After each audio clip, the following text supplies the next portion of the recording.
Hey everybody, it's Kneecap here, and in this video I'm going to be going over the testing that I did for the double legendaries for the Kyrian Covenant, and I'll get into that. Few disclaimers off the top. Number one, the Seraphim bug still exists in the game. I've still felt that it was worth it to test out the double legendaries despite the Seraphim bug on the two-piece of the tier set still being bugged. It's bugged for everything. Obviously, it's going to affect different abilities or different specs differently, at least at the margins. But that is what it is. They haven't fixed it yet. So that's one major disclaimer. Second disclaimer, this is for single target. This is for PvE.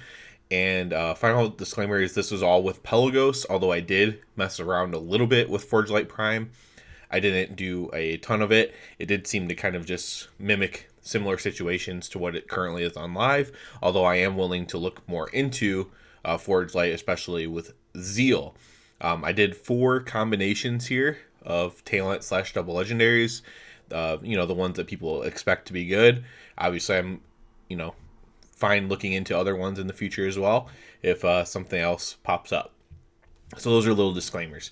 So this is going to be just Kyrian because of the fact that it just takes a lot of time. So I'm going to do a separate video for Necrolord double legendaries, and then I will compare it to this as well, since I already have the stuff I found here. This is also just limited data. This is not a replacement of simulating something a million billion times and coming up with the best solutions.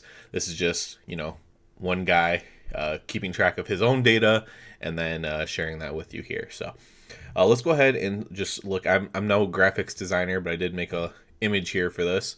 And what you're going to see is that the 4 combinations I tested out. So we have Divine Resonance. That's going to be obviously the Kyrian legendary that you have to use. And then with Final Verdict, and then the 1-minute build. Real quick, we'll go over what the different talents are. I only did 2 different sets. So I did 1-minute build. That's just your normal Execution Sentence, Seraphim, Final Reckoning. And then other ones will say Zeal, and that's just switching Execution Sentence for Zeal. You pretty much have to run Blade of Wrath because of the tier set for Ret Paladin. So we'll go back to this image here. So first off, we have Divine Resonance, Final Verdict with the 1-minute build. So these numbers, I just have 0 to 1.5. I just scaled it or whatever. The actual numbers don't matter of damage. I wasn't fully buffed or anything like that. No heroism, stuff like that. So the actual damage numbers don't matter. This is just a scale from 0 to 1.5. And then obviously the lowest result is on the left, highest result on the right. So you can see kind of how that worked out. However, so Divine Resonance with Final Verdict. So this is the one that I thought would probably be the best. And it did tie for the highest mark on the right side here. And it did it, but it had a pretty big variance here. Divine Resonance, Final Verdict. There was lag, and this counts for all of them, not just this one. There was lag on the PTR while I was testing. There's quite a few people on testing right now, frankly, and there is a little bit of lag, so it can create issues, especially with the 1-minute build, trying to fit all your globals into Execution Sentence. So that's something to keep in mind as well. These are just the results that I got. This was about 5 hours of testing, so it is a decent amount, but again, does not replace simulations. Next, we had a really big variance one. This is the Divine Resonance with Magistrate's Judgment with the 1-minute build. So this was a really big variance. I also had my lowest one that I got here. This was a pretty big outlier here. I thought about not even including it, but it was a very big outlier. But it was actually a poll where it felt pretty good, like no lag, and felt like I was executing it pretty well. And it still got really low number there. And then it goes all the way up to here. This next one is Divine Resonance with Final Verdict and then Zeal as your talent.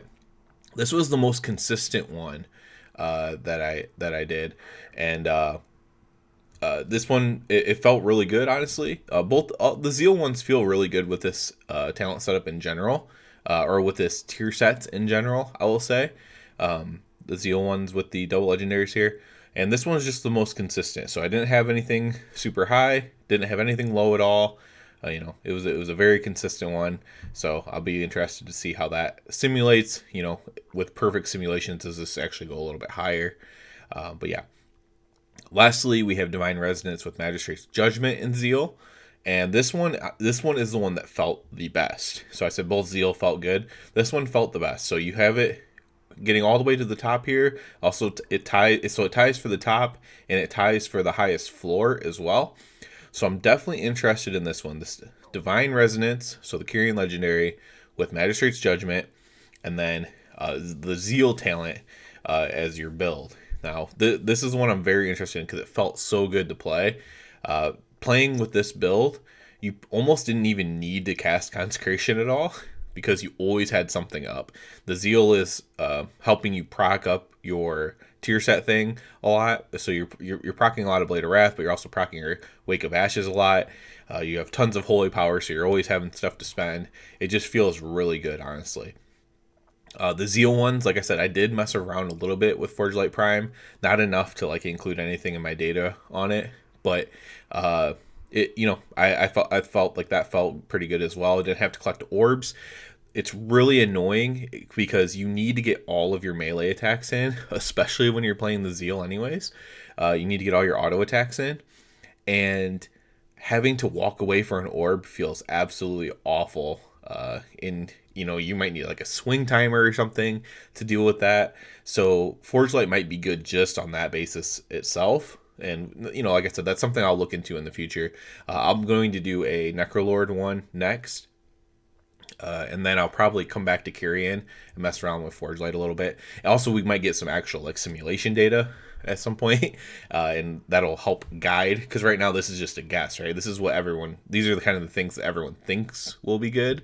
But once we get some really solid simulation data going on, that'll help a lot and can kind of guide what you want.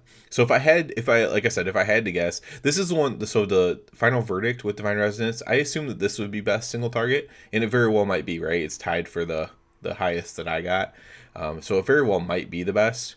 But after playing it, it wouldn't surprise me if this one down here at the bottom ends up being the best one. I'm just very interested to see where the simulations go on this, honestly.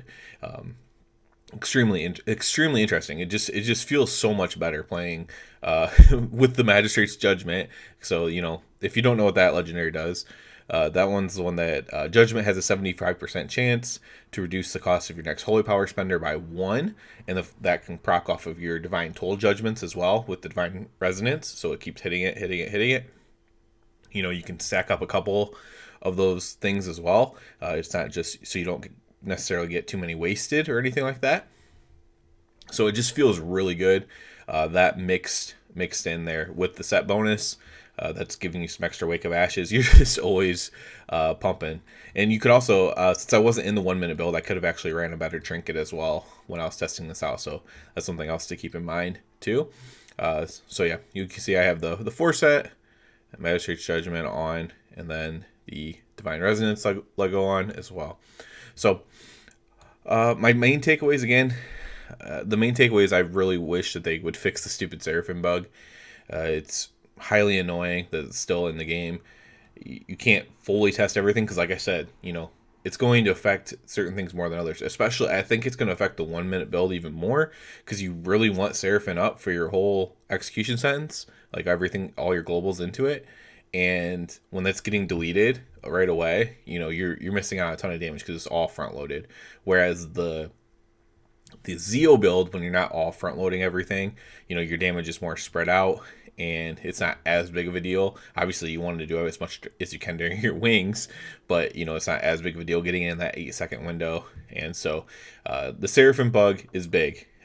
It could really swing things. You could take, if there was no Seraphim bug, does this DRFV 1 minute build, does this go much higher than the other one? And it's clearly the best. Is the floor higher as well? And this is clearly the best. Very possible. We'll have to just see. Eventually they'll fix that, or people can simulate it with it fixed, perhaps. I'm not exactly sure how that works. With I don't do the simulations or the coding and stuff like that for the simulation craft and stuff. So I'm not exactly sure if you can put that in if it's not how it works in the game. but maybe they could simulate it with it working properly, and that could give us a lot more answers as well. So I'm definitely interested to see what the Necrolord brings. Necrolord might just be better for AoE. We'll see how that goes. But I'll be testing single target on it, and then I'll just compare it against my Kyrian stuff. And then, you know, if we still don't have any simulations to guide us in a direction, at that point, I might go back and test out some forgelite, prime, soulbind for Kyrian as well, and see how that one works out. So it's definitely fun. The gameplay is good for it. It makes Ret feel good, but the damage, you know, is still going to be a little bit lacking in my opinion. And, you know, we have this stupid bug with Seraphim. It's really annoying if you don't know what the bug is. So when you hardcast your Seraphim, let's say for your 1 minute build, you hardcast your Seraphim. Literally, if you auto attack and proc your 2-set bonus, let's pop up the 2-set bonus here. Where's that? There it is. So when you get Art of War, you gain Seraphim for 2 seconds. So you can literally go from 15 seconds Seraphim to 2 seconds, and 1, 2, it's gone, and you had 2 seconds of Seraphim for your execution sentence instead of, first of all 15, but let alone 8 seconds of it. So that's not the way it's intended to work. It's supposed to stack on top of each other. So if you have 15 and it immediately procs, which happens all the time, by the way, when you test it out enough. So you have 15 seconds and it procs right away. It's supposed to go up to 17 seconds, not down to 2. And that's what's happening right now. It's just very unfortunate, very frustrating. And unless it's simulated without that bug or that gets fixed, we won't know anything for sure. And, you know, it's just very frustrating that that's still the case. So, yeah. Overall, though, I like the way it feels. I like the way it plays. You know, it's cool, all those kind of things, but, you know, it's still so many question marks because of things that are out of our control. So that's the frustrating part. That's about it for this video. As always, I do ask you to please subscribe to the channel. It helps me out so much. I'll be doing a Necrolord one when I get time to do it. This takes a lot of time to do this to get any meaningful sample size. And yeah, as I said, please subscribe to the channel, and everybody have a good one.